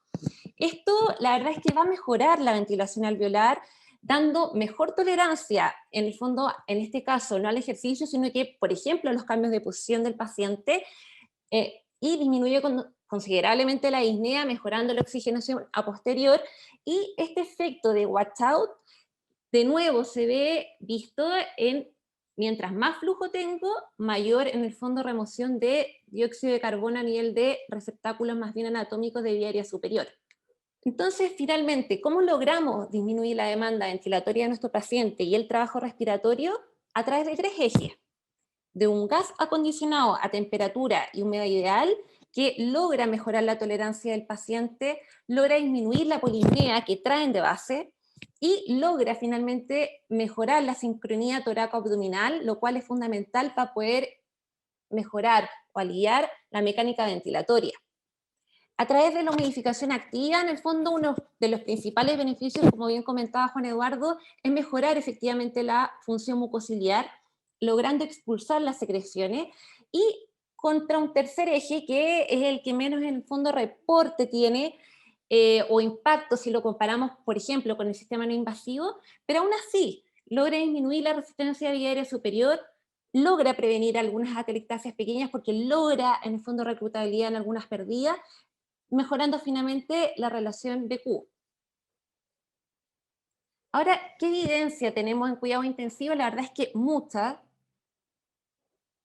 Todo esto parte en el año 2015, cuando se publicó el estudio Florali. No me voy a detener acá porque Juan Eduardo en el fondo lo especificó muy bien. Solamente detenerme que estos pacientes que se incluyeron eran todos con insuficiencia respiratoria aguda hipoxémica no hipercápnica. El principal diagnóstico de ingreso era neumonía adquirida en la comunidad, que casi el 80% de estos pacientes presentaban infiltrados bilaterales, y un número no menor, un porcentaje, el 77% tenían PAFIs menores a 200. Como ya vimos anteriormente, los efectos en sobrevida a los 90 días, la verdad es que fueron a favor de la cánula nasal de alto flujo si es que se les comparaba con los otros dos sistemas, la no invasiva y la oxigenoterapia convencional. Y algo en el fondo súper importante para términos de pandemia, que lo hemos visto durante todo el año pasado, es que logra disminuir en el fondo la intubación en insuficiencia respiratoria aguda hipoxémica versus los otros dos sistemas. Eso quiere decir, los pacientes que fueron conectados a cánula nasal de alto flujo se intubaron en menor proporción, y sobre todo tuvo un impacto significativo en los pacientes que eran conectados al sistema de alto flujo cuando estaban cursando con una insuficiencia respiratoria aguda severa. y que era la mayoría de los incluidos en este estudio, que era el del 77%, y que es la mayoría de los pacientes que nosotros hemos estado ingresando desde el año pasado a nuestras unidades por COVID, ya que presentan una PAFI en el fondo si es que yo le tomo una gasometría menor a 200. Detenerme acá también, porque así como la cánula, como bien comentaba el doctor Buggeo, ha sido nuestro caballito de batalla para salvar muchas intubaciones en el fondo, si es que no la hubiéramos tenido tan a disposición como lo teníamos en el fondo años anteriores, también es un gran riesgo retrasar la intubación, porque sabemos en el fondo ya de hace muchos años que el retraso de la intubación aumenta la mortalidad, ¿ya? Y tiene un pronóstico en el fondo casi el doble. Este estudio, que más bien en el fondo ya publicado hace varios años, pero lo ejemplifica muy bien. Este estudio fue hecho en el fondo retrasando la intubación peri 48 horas, que hoy en día sabemos que es demasiado tiempo, pero logró demostrar en el fondo un impacto considerable. La mortalidad aumentó al doble, ¿ya? Y hay algo en el fondo, particularmente para el equipo de enfermería, que quiero que no olvidemos, porque somos nosotros los que finalmente vamos a realizar la monitorización continua de los pacientes durante la primera hora al menos de conexión, y no debemos perder de vista los signos de alarma o signos de alerta que nos deben en el fondo encender la luz de cuándo habría que intubar, ¿ya? Debemos estar monitorizando de forma continua los signos clínicos de aumento de la demanda ventilatoria, y eso es principalmente clínica. Bedside, al lado de la cama del paciente, en el fondo, si tengo un paciente mucho más disnéico de lo que empezó, alerta. Si tengo un paciente en el fondo que no logra mejorar su polipnea basal, alerta también. Si un paciente que empieza a ocupar musculatura accesoria, la verdad es que, o a desaturar y me voy con aumento de FIO súper rápido, la verdad es que es un signo de muy mal pronóstico y vamos a llegar a la fatiga en el fondo mucho antes. Y lo otro es que debo controlar muy bien, en el fondo, con factores de consumo metabólico que en COVID, sobre todo, hemos visto que son bien importantes. La tos que presentan estos pacientes es importante, es seca, es reiterada, aumenta la demanda metabólica, por ende el consumo de oxígeno. Estos pacientes la verdad es que toleran muy mal la fiebre y son pacientes que hacen alzas en el fondo térmicas de forma importante y considerable. Estoy hablando de pacientes que en el fondo ingresan a las unidades con en el fondo 37,8, 38, estoy hablando de pacientes que a la hora lo tenemos con 39 grados en el fondo en promedio, y con esto en el fondo calofrío desde el estadio subfebriles, que obviamente si no controlo estos factores, aumento el consumo de oxígeno en el fondo, que ya per se tengo disminuida la oferta, la verdad es que agoto una reserva fisiológica importante, y estos pacientes hemos visto que incluso con falla monoorgánica, solo pulmonar por COVID, ya vienen con la reserva pulmonar muy disminuida. Esto lo podemos evidenciar principalmente al momento de intubar. Intubamos a estos pacientes y la saturación la verdad es que nos cae estrepitosamente, no al 80% en el fondo, habiendo preoxigenado anteriormente, sino que 50%, 40% o incluso menos. Ahora bien, el uso de la cánula en contexto COVID, ¿qué pacientes vamos a seleccionar? Pacientes que tengan falla respiratoria hipoxémica, como ya vimos en el fondo, leve a moderada. Esto es cuestionable porque el leve a moderada sabemos que está dado por gasometría arterial, principalmente por definición, pero es un paciente en el fondo que presenta mucha disnea, que presenta polipnea y que no presenta signos en el fondo de agotamiento de la reserva pulmonar, como sería, por ejemplo, uso de musculatura accesoria, pacientes con mucha sed de aire. También un buen setting de pacientes a elegir, como bien lo había comentado el doctor Buggeo, el paciente poextubado. Paciente que sabemos que tiene alto riesgo de fracaso, la verdad es que aquí serían los candidatos ideales para soportarlos una vez retirado el tubo, pasarlos acá en una sala de alto flujo para poder consolidar el weaning. Pacientes también que no debemos olvidar que en nuestras unidades son muy frecuentes, pacientes con adecuación del esfuerzo terapéutico, en el fondo cuando ya hemos puesto un límite en el fondo de las medidas terapéuticas con la familia y con los pacientes, la verdad es que produce mucho confort de la disnea que traen basalmente y produce en el fondo mucha comodidad también para la ingesta más bien no alimentaria, si estamos ya en esta etapa, sino que hídrica, y para la comunicación también, que es vital, y pacientes también en cuidados paliativos. ¿Cuáles son las principales recomendaciones internacionales a raíz de los múltiples guías que han salido en este último tiempo?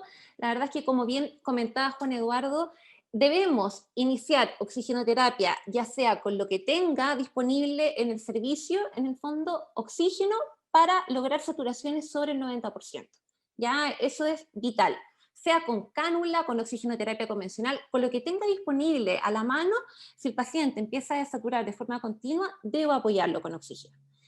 Luego de ello, la verdad es que no recomendamos tampoco. Sabemos que la hiperoxia en el fondo está asociada a mayor producción de radicales libres y con ello aumento de la mortalidad. Por ende, si tengo un paciente confortable, con buena mecánica, en el fondo que haya aliviado al menos el 50% de la disnea que tenía basal reportada, que haya aliviado en el fondo en gran parte la polimnea que traía también basal, la verdad es que no necesito saturaciones mayores al 95%, ¿ya? Con entre 93 y 95, en el fondo con una buena mecánica, que es lo mandatorio, y un paciente sin disnea, es lo que manda, no necesito más. En cuanto a la verdad es que esto es principalmente, estas recomendaciones están dadas, lo vimos, en el fondo lo vivimos el año pasado por la alta demanda, en el fondo que teníamos de ventilación mecánica, y en el fondo nos estábamos quedando cortas. En el fondo no logramos quedarnos corto, menos mal, de ventiladores mecánicos, pero sí nos quedamos muy al límite en cuanto a personal, ¿ya? Y esto es fundamental. Entonces aquí el llamado es que si tengo un paciente en el fondo que ingresa con una falla respiratoria en el fondo más bien moderada, con mucha disnea y polimnea, la verdad es que mi primera recomendación, o al menos lo que hemos visto que ha funcionado aquí a nivel en el fondo hospitalario, es la conexión a la cámara nasal, excepto en el fondo pacientes, como ya bien comentó Juan Eduardo, que serían ideales, por ejemplo los hepóticos, cardiópatas, a conectarlos a priori a un sistema no invasivo. Y en cuanto a consideraciones de bioseguridad, primero me gustaría decir cómo armamos el sistema de la cánula. Necesitamos en el fondo 4 cosas. El controlador de flujo y FIO2, que el que tenemos más presente en el fondo en nuestro mercado es el sistema Ervo, que en el fondo ante la escasa, en el fondo nos quedamos cortos muchas veces de cánula. Había sistemas también chinos, sistemas artesanales que tuvimos que armar también de alto flujo, pero lo importante es tener un controlador de flujo y FIO2, que es lo que hace la mezcla de oxígeno con aire, en el caso del Ervo, con una turbina, y esto se conectaría posterior a la humidificación o al calefactor, que el sistema que tenemos más disponible en el mercado es el sistema OptiFlow, pero en el fondo lo que nos va a hacer es calentar el gas Peri 37 y humedecerlo Peri 100%, que es lo ideal. Luego lo conectamos a tubuloguras no condensantes que van a impedir la aparición de infecciones, y acá es vital que elijamos muy bien dentro de los diferentes tamaños que tenemos disponibles el de la cámara nasal ajustado en el fondo al rostro del paciente. Tenemos que saber también, como bien lo mostró Juan Eduardo en uno de sus videos, que hay adaptadores para traqueostomía. Si es que lo pudiéramos conseguir también sería óptimo para estos pacientes. Y para devolverme un poquito, tenemos 3 en el mercado, 3 cánulas distintas SML, y la verdad es que esto es importante por 2 cosas. La primera, voy a lograr en el fondo menor disnea y menor fuga con una cánula adecuada al rostro del paciente, y segundo, voy a disminuir la dispersión de aerosoles, lo cual es vital frente al paciente COVID. ¿Cómo programo la terapia? La verdad es que en los adultos, como ya hemos visto, recomendamos iniciar con flujos altos. Lo máximo que nos da la cánula es 60 litros por minuto, y la verdad es que lo que nos recomienda el fabricante es un 10% del volumen a un volumen programado, en el fondo 8 ml kilo peso ideal. Sabemos que en el fondo ya con 60 kilos en el fondo requerimos 60 ml aprox, entonces la verdad es que no vale la pena iniciar con flujos menores para un adulto. Obviamente, esto queda excluido de pacientes que, por ejemplo, sean más caquéxicos, que estén con una distribución calórico-proteica importante. ¿Cuánta FIO2? Como ya les comenté, mientras conserve buena mecánica, paciente esté cómodo, no tenga disnea y haya logrado en el fondo aliviar en parte la polimnea que traía basal, con saturaciones entre 92 y 93, la verdad es que me quedo tranquila. ¿Qué temperatura? Aquí hay un poquito más de juego porque idealmente debería partir en 37, que es lo óptimo, pero hay pacientes que refieren que la entrada, cuando tengo flujos en el fondo recién conectados a 60 litros por minuto, que está muy caliente el aire de entrada, ¿ya? Acá la verdad es que puedo ser un poco más permisivo en las primeras horas de conexión para lograr adaptarlo a la cánula nasal también y en el fondo iniciar temperaturas menores hasta llegar al ideal que es peri 37. ¿Cuáles son los riesgos para el equipo de salud? La verdad es que se ha visto durante los varios trabajos en el fondo publicados el año pasado que la cánula nasal de alto flujo no presenta más riesgo de dispersión de aerosoles que el sistema de oxigenoterapia convencional y que esto lo podríamos reducir a través del uso de la mascarilla quirúrgica en los pacientes que están conectados a la cánula mientras dure la terapia. Este estudio es, en el fondo, muy prepandemia, de hecho salió publicado en el año 2014, pero me gusta mucho porque logra, en el fondo, también lo había mostrado Juan Eduardo, logra ejemplificar, en el fondo, o logra medir la dispersión de partículas medidas en metros de distancia. Por lejos, el sistema que más aerosoliza es el sistema en jet, que son los nebulizadores. Después le siguen la ventilación mecánica, los sistemas de ventilación mecánica no invasiva, pero si ustedes ven acá lo que tenemos encerrado en azul y en verde la oxigenoterapia convencional y en azul la cánula nasal de alto flujo, la verdad es que son bien similares y comparados con los otros dos sistemas, la verdad es que son muy menores. Por ende, no deberíamos tener en el fondo gran riesgo de conectar a nuestro paciente en cuanto a contaminación en el fondo del ambiente o del personal, si es que ocupamos las EPP correctas, ¿cierto? Y acá la verdad es que este es un pre-proof que se publicó en la revista CHES el año pasado, que ya el doctor Bugeo y Juan Eduardo mostraron en el fondo este diagrama, pero es particularmente útil a la hora de recordar en el fondo por qué deberíamos ponerle una mascarilla quirúrgica al paciente mientras se mantenga con en el fondo la cánula nasal de alto flujo y por qué nosotros deberíamos tener también bien correctamente puestas los elementos de protección personal. Y acá, la verdad es que esto es la clave. Al ingresar a las unidades de atención, debo ingresar siempre con todos los elementos de protección personal. Recordemos que el COVID tiene una precaución doble, contacto y gotitas, ¿ya? Ante cualquier sospecha de COVID también, eso quiere decir que cualquier paciente recién ingresado sin PCR es un paciente que se maneja como si fuera COVID. La supervisión continua acá es vital. El correcto uso de las EPP y el correcto lavado de manos también. ¿Por qué se los comento? Algo que parece obvio, porque llevamos un año de pandemia. ¿Ya? Obviamente, entre la rutina del día a día, el lavado de manos en fondo empieza a ser más corto, las puestas de la EPP en el fondo empiezan a ser menos estrictas, voy a pagar sobre una bomba, entro solo con el guante. Entonces acá es vital que contra pauta de chequeo, al menos cada 2 semanas, cada un mes, entre nuestros colegas, no basta más que eso, nos podamos en el fondo corroborar que sigamos haciendo la práctica bien, ¿ya? Contra la rutina en el fondo y la demanda de atención que tenemos. En cuanto al transporte y traslado de pacientes, la verdad es que este siempre debería ser con mascarilla quirúrgica, ya sea a imágenes, por ejemplo, desde el servicio de urgencia a la UCI, desde, por ejemplo, los intensivos a los intermedios. La verdad es que el paciente genera aerosoles involuntariamente, como ya lo vimos en el trabajo anterior, y el uso de la mascarilla quirúrgica los disminuye de forma significativa. No nos anula, pero la verdad es que la dispersión de partículas es bien poca. Y se recomienda hacer el recambio de esta mascarilla siempre y cuando el paciente lo tolere, porque hay que tener ojo acá, sobre todo cuando tenemos las primeras horas de conexión, que el paciente está muy lábil ventilatoriamente y la verdad es que tiene mucha disnea de base. Entonces cualquier cosa que yo le ponga sobre el rostro, la verdad es que va a generar un poquito más de claustrofobia, más sed de aire que si es que no la tuviera. Una vez que logré consolidar la conexión inicial, se recomienda cambiar esta mascarilla quirúrgica cada 6 horas. Ya que es la vía útil en el fondo que tiene la mascarilla quirúrgica común y corriente.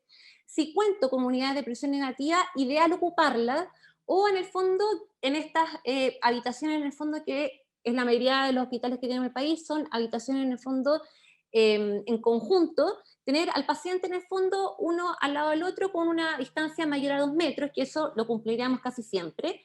Y ojo acá, vuelvo a insistir, para en el fondo, disminuir la dispersión de partículas, debo elegir la talla correcta, ya de la cánula al momento de instalarla. Pequeñas palabras en el fondo para la cánula nasal de alto flujo en posición prono, el llamado pronovigil con cánula. La verdad es que tiene mucha racionalidad fisiológica. Lamentablemente no tenemos evidencia de peso, ensayos clínicos randomizados en el fondo con un gran N de pacientes todavía, en el fondo la mayoría son reportes de casos, series de casos, cohortes que se han seguido, pero la verdad es que no ha funcionado y ha andado muy bien en este setting de pacientes, cuando tenemos fallas en el fondo monoorgánicas por COVID, con en el fondo la categoría leda moderada, en el fondo cuando no tengo criterios de fracaso ventilatorio inminente, y siempre y cuando estos pacientes se mantengan en ambientes controlados. El ambiente controlado requiere, en el fondo, pacientes que se mantengan una comunicación continua, al menos en el fondo de saturación, electrocardiograma continuo, y con equipos entrenados, ¿ya? Porque requerimos acá, en el fondo, sobre todo en las primeras horas de conexión a la cánula y, en el fondo, la puesta en prono, que tengamos al menos un médico entrenado en la unidad en el manejo de la vía aérea avanzada, porque es un paciente que está, en el fondo, bordeando, o funciona dentro de la primera hora de conexión, en el fondo, que voy a ver, en el fondo, signos bien claros. Así como yo espero a la media hora, hora de conexión, al sistema no invasivo, a ver si el paciente responde o no, más que por gases arteriales, más que en el fondo por números, lo que yo necesito ver es un paciente en el fondo que mejore su trabajo ventilatorio, que en el fondo no empiece a ocupar musculatura accesoria, que mejore la disnea. Esos son los signos clínicos que debo estar controlando. Y para esto es clave que el equipo de enfermería cree protocolos en las diferentes unidades, tanto de conexión a cánula nasal de alto flujo y de pronovigil. Los mensajes finales para tratar de cerrar esta parte de la mañana, que ha sido muy provechosa, es que la cánula, la verdad es que presenta muchos beneficios clínicos y fisiológicos que van a mejorar de forma significativa el trabajo ventilatorio de nuestros pacientes. El principal llamado, si bien es tratar de conectarlos cuando apenas ingresen a unidades con mucha demanda, también es no retrasar la ventilación mecánica invasiva. Sabemos que aumentan en el fondo outcomes tan importantes en el fondo como es la mortalidad en las unidades intensivas, y acá estar en el fondo al lado de la cama del paciente, al menos durante la primera hora de conexión, es clave para saber cómo va su respuesta clínica. No necesitamos más que evaluar la clínica. Y en el fondo sugerimos el pronovigil con cánula en aquellos pacientes que estén con falla respiratoria hipoxémica aguda, siempre y cuando el paciente tolere el pronovigil. La mayoría logra en el fondo tolerar la cánula nasal de alto flujo, pero no todos logran tolerar la posición en prono, ¿ya? Y esto es fundamental. En el fondo un paciente, es más vale tener un paciente tranquilo, en supino, tolerando bien su posición, que un paciente en el fondo incómodo, inquieto durante las primeras horas de conexión a la cánula, en el fondo en posición prona, porque lo único que vamos a hacer es aumentar el trabajo ventilatorio y disminuir el consumo, en el fondo, de la reserva de oxígeno que tengo remanente. Y el uso acá de los elementos de protección personal, en el fondo, son fundamentales no solamente cuando estemos hablando de cánula nasal de alto flujo, sino que en cualquier paciente ingresado con COVID o con sospecha de COVID o sin PCR tomada, y la supervisión en el fondo continua entre nuestros colegas también es vital para poder hacer feedback positivo y para poder mejorar en el fondo y no entrar en esta rutina y con acciones inseguras, como por ejemplo entrar a la unidad solo con guantes porque voy a hacer pocas cosas, etc. Eso, muchas gracias.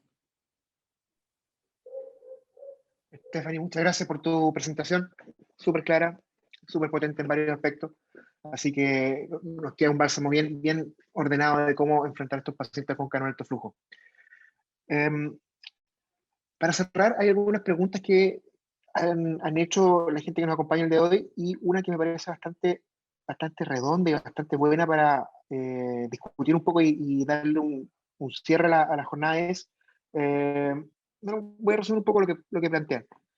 Como conclusión, para los tres panelistas, ¿cuál creen ustedes que es la forma adecuada de ocupar cánula de alto flujo de pacientes en un setting donde no estamos dentro de una UCI, estamos en una urgencia, o estamos en un intermedio transformado, o estamos en medicina o en cirugía con un gran número de pacientes con falla respiratoria y cánula de alto flujo? hasta dónde darle la chance a esta prueba de alto flujo, hasta dónde aguantar la hipoxemia, hasta cuándo permitir una frecuencia respiratoria 26, 28, 30, 24. ¿Qué creen ustedes que es una recomendación un poco para la gente que no es tan experta y que sí está expuesta a fallas respiratorias complejas y pacientes de extrema complejidad con cargo de alto flujo? Es pregunta abierta para todos. No comprendo mucho La Mario, pregunta, porque sí, lo que pasa es que es demasiado complejo. Si el paciente es muy complejo, de repente hay que hacerle una cama como sea posible, que fue la situación que estuvimos en mayo, junio, te fijas, llegaban los pacientes cánulas de alto flujo y dejábamos a los pacientes en la sala corrientes con cánulas de alto flujo. Y si el paciente llegaba muy mal, había que inventar alguna unidad de cuidado intensivo y así nos fuimos metiendo hasta pabellón. Pero yo creo que no hay reglas. Ayer dije en el libro de Tobin, por ejemplo, una tablita de cuándo intubar. No existe una tablita, es una mezcla de elementos que tienen que ver incluso con los requerimientos, el expertise, la experiencia que tú tengas en ese centro.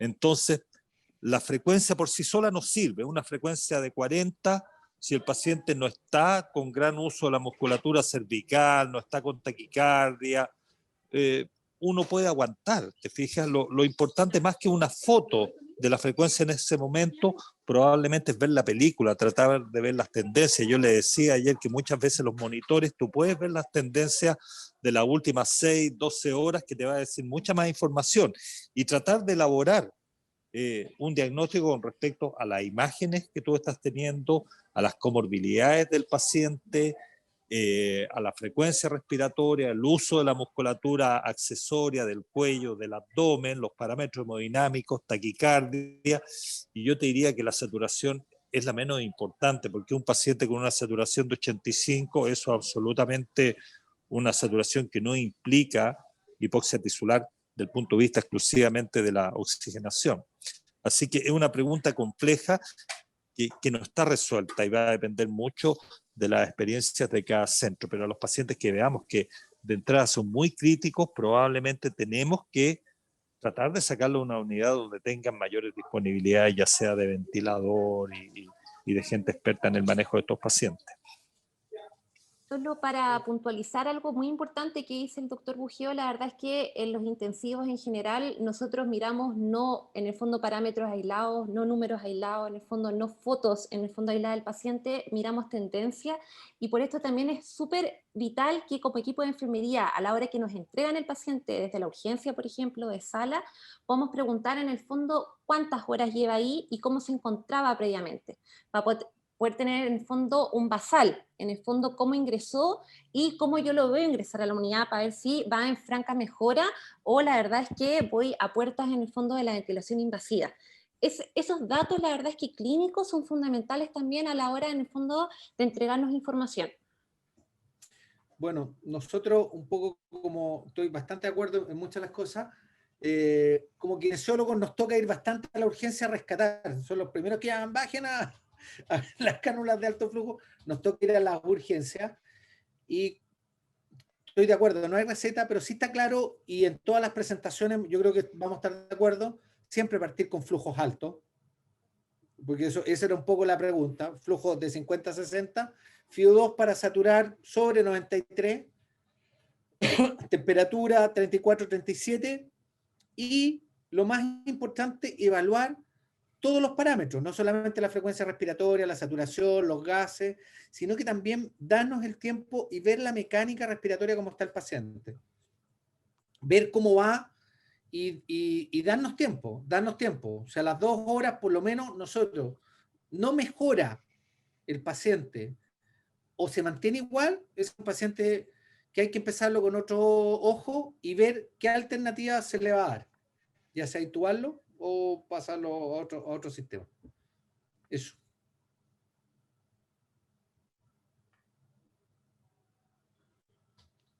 bien, no, sí, Una cosa más, estaban preguntando ahí, leí un poco los chats para contestar una pregunta, que alguien preguntaba qué pasa con los traslados con NAF cuando no tienen batería.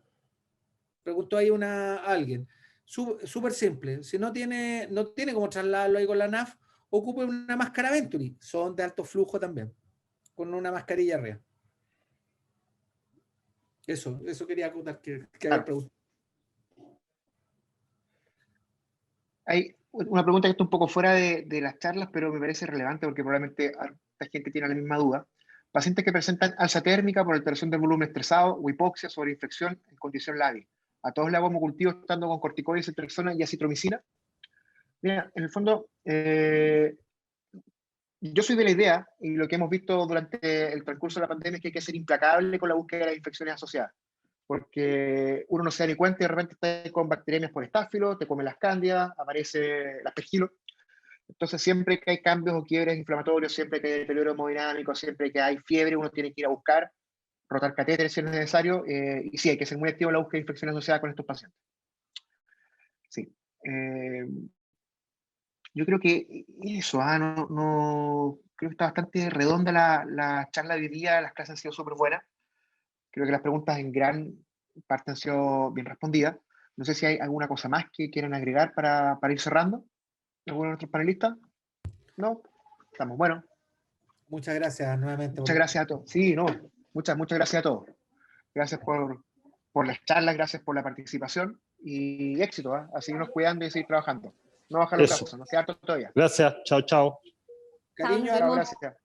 paciencia y fuerza a todos. Muchas gracias por todo.